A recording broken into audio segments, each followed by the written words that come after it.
बिस्मिल्लाहिर्रहमानिर्रहीम। तो अब हम ना यहाँ से मैं आपको ना पूरे ब्रेन और ब्रेन स्टेम का ना जो इन्फीरियर सरफेस से व्यू दिखा रहा हूँ, ठीक है। ये इन्फीरियर व्यू है।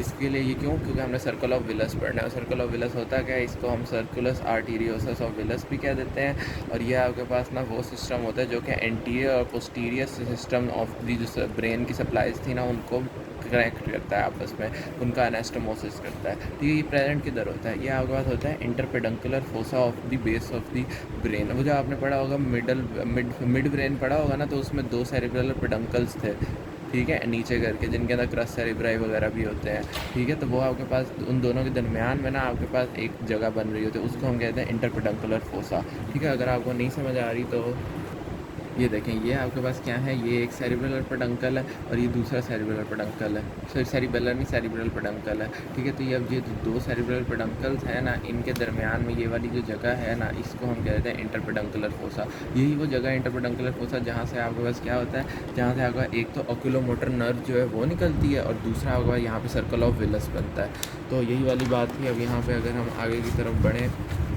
तो इधर अगर हम देखें तो ये वाले अब यहाँ पे जो जगह है ना, यहाँ पे ये वाली जगह जो है इसको हम कह देंगे ये इंटरपेडंकुलर फोसा है, जहाँ पे आपके पास ना सर्कल ऑफ विलस में बनना है। बनना कैसे है, सारी बातें मैं आपको पढ़ा चुका हुआ हूँ, ठीक है। दोनों को हम सब बारी बारी देखते हैं। क्या हमारे पास ना यहाँ से साइड से क्या आ रही थी? हमारे पास आ रही थी इंटरनल कैरोटिड आर्टरी आ रही थी, ठीक है। यहाँ से भी आपका इंटरनल कैरोटिड आर्टरी, ये इंटरनल कैरोटिड आर्टरी और ये भी इंटरनल कैरोटिड आर्टरी, ठीक है। अब ये जो इंटरनल कैरोटिड आर्टरी मीडियल से आ रही, साइडों से नहीं सॉरी मीडियल से आ रही थी, ठीक है। यहाँ से ये इंटरनल कैरोटिड आर्टरी ने आके एक क्या ब्रांच दे दी है? एक इसने दे दी है मिडल सेरिब्रल आर्टरी ब्रांच और एक इसने दे दी है एंटीरियर सेरिब्रल आर्टरी ब्रांच। जो एंटीरियर पे चलेगी वो एंटीरियर, जो मीडियल पे चलेगी वो मिडल हो जाएगी, ठीक है। अब आपके पास यहाँ से भी इसने इंटरनल कैरोटिड आर्टरी बीच से आ रही थी, इधर से आगा इसने इधर ब्रांच दे दी और एक इसने इधर एंटीरियर सेरिब्रल आर्टरी की ब्रांच दे दी, ठीक हो गया। उसके बाद मैंने बताया था दोनों एंटीरियर सेरिब्रल आर्टरीज को जो जोड़ रही है वो आपके पास कौन सी हो जाएगी? Anterior communicating artery. और जो आपके पास इधर से आपके पास बाइफर्केशन पॉइंट से एक निकलती है पोस्टीरियर कम्युनिकेटिंग आर्टरी, तो वो ये पोस्टीरियर कम्युनिकेटिंग आर्टरी। ये सारा इंटरनल कैरोटिड सिस्टम से हो गया।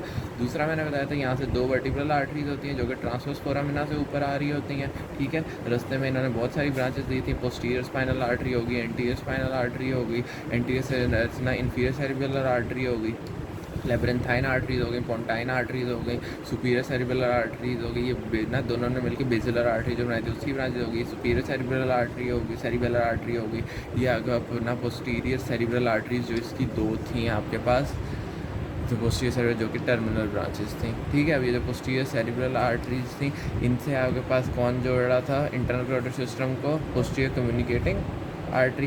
तो इस तरह करके आपके पास ये जो इन सारी आर्टरी से मिलकर जो बन गया ना, इसको हम कह देंगे सर्कल ऑफ विलस, ठीक है। अब इसके अंदर इन्वॉल्व कौन कौन सी आर्टरीज हैं? तो यहाँ लिखा हुआ है कि एक तो cerebral part of the internal carotid involve है, ठीक है। और उसके अंदर से भी आपके पास cerebral part of the internal carotid में से कौन कौन सी इन्वॉल्व है? तो एक तो आपके पास एंटीरियर सेरिब्रल आर्टरीज इन्वॉल्व है, जो कि आपके पास ना ऐसे एंटीरियर सेरिब्रल आर्टरीज यहाँ पे ये देखें ये इन्वॉल्व है, साथ में उसकी एंटीरियर कम्युनिकेटिंग आर्टरी इन्वॉल्व है। इसके अलावा आपके पास यहाँ पे पोस्टीरियर कम्युनिकेटिंग आर्टरी इन्वॉल्व है और इसके अलावा आपके पास और क्या इन्वॉल्व है? पोस्टीरियर पे आपके पास अपना वर्टिब्रल आर्टरी जो बेसिलर आर्टरी बनाती है और उसकी पोस्टीरियर सेरिब्रल आर्टरीज इन्वॉल्व है, ठीक हो गया। तो ये आपके पास ओवरऑल क्या था? आपके पास सर्कल ऑफ विलस था। इसके अंदर ना दोनों साइड्स के ब्लड की आपके पास मिक्सिंग नहीं होती है, ठीक है। दोनों साइड के ब्लड की यहाँ पे मिक्सिंग नहीं होती। ये इसका मकसद लेकिन क्या होता है?